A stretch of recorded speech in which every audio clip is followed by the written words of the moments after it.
So we must not melt together, we must live together and affirm the attributes that God has given to each of us. And so we are moving to a new phase of our struggle. It is significant that we honor the prophet today. Come on. And the president tomorrow. And that's in divine order. Because no prophet, no president.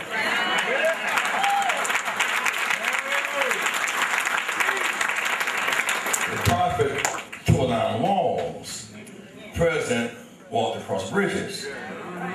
The bridges came from the rocks torn down from the wall. Go ahead. We have not changed. White America has changed. White America has matured and grown up. You've seen all these pictures about when Jack and Jesse Owens ran the race and won in Germany, and Hitler would not shake his hand. Yeah. And we said therefore Hitler's a racist and he was unkind. Jesse Owens was asked one time, why didn't you get upset? And Hitler didn't shake your hand. He said, I came back to America, Roosevelt didn't shake my hand either.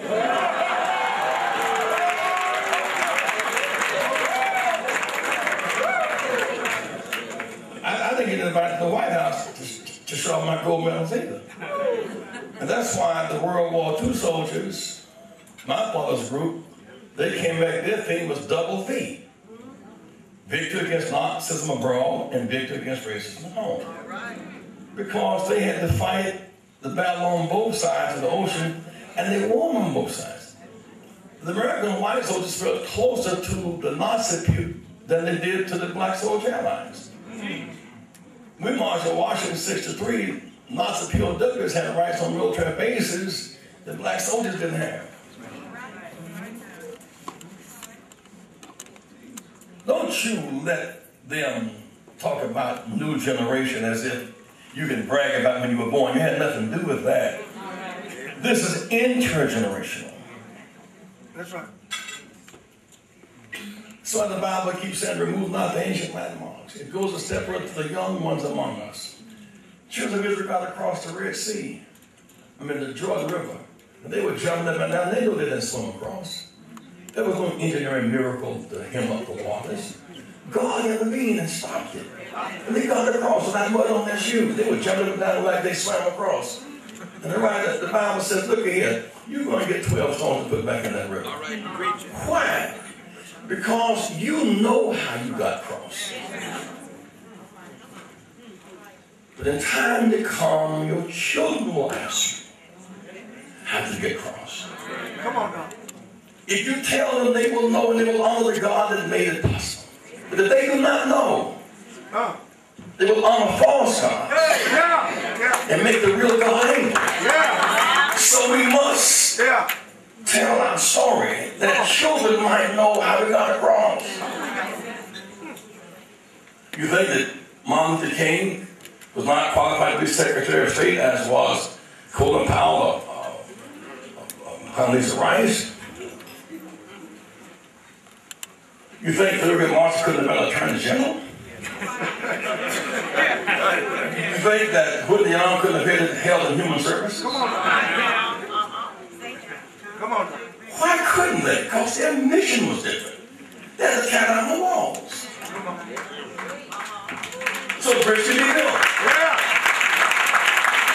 You had to transform the South. You could have had Atlanta Falcons and Braves and Charlotte Bobcats behind the cotton curtain. You couldn't have had the Dallas Cowboys behind the cotton curtain. That's right. To pull down that wall. That's right. That's right.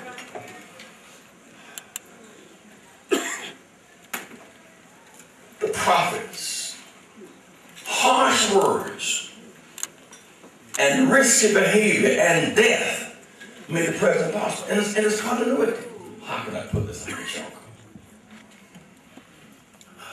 Barack Obama has run the last lap of a 60-year race. And like any great finisher, a strong last lap.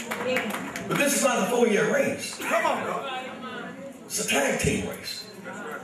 Those soldiers that came into World War II demanding end the racism at home and fascism abroad. And because of it, and they got Truman to sign a civil rights bill in 48. Come on now. Because those soldiers, they didn't have the right to vote. They demanded that he sign a civil rights act in 48. That group, Percy Sutton, that group, and Roscoe Brown, that group, and the Tuskegeeans, that group laid the groundwork for the 54 decision, which was Thurgood Marshall and Constance Baker Motley and Dr. John Hope Franklin and Kenneth Clark and his wife Mamie Clark and Joe Rao and Jack Greenberg. They changed the law. If the law had not been changed, faith wouldn't matter. We had faith in slavery, but until the 13th Amendment was passed, faith would not get the chains off. Faith on the back of the bus. Come on. Faith ain't risky. Come on, Reverend.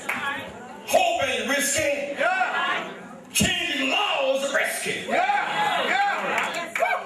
What made Dr. King and the Rap different was not their poetry and they could show up preach, but so could Sandra Ray.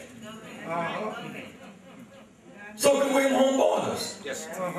So could Gardner Taylor. Yeah. So could C.L. Franklin. Yeah. We never had in the struggles of eloquence. What made their ministry different was that they changed the law. We live in our faith, we live under the law. Yes, sir. Yes. When that law was passed, Rosa Parks had been meeting Fred Gray every day. She wasn't no pitiful looking seamstress and all that foolishness. She was an NAACP field secretary. She was a freedom fighter. She didn't just have to go on the ministry. She got people down, people got hurt, and corn started hurting. That's foolishness. She was a freedom fighter.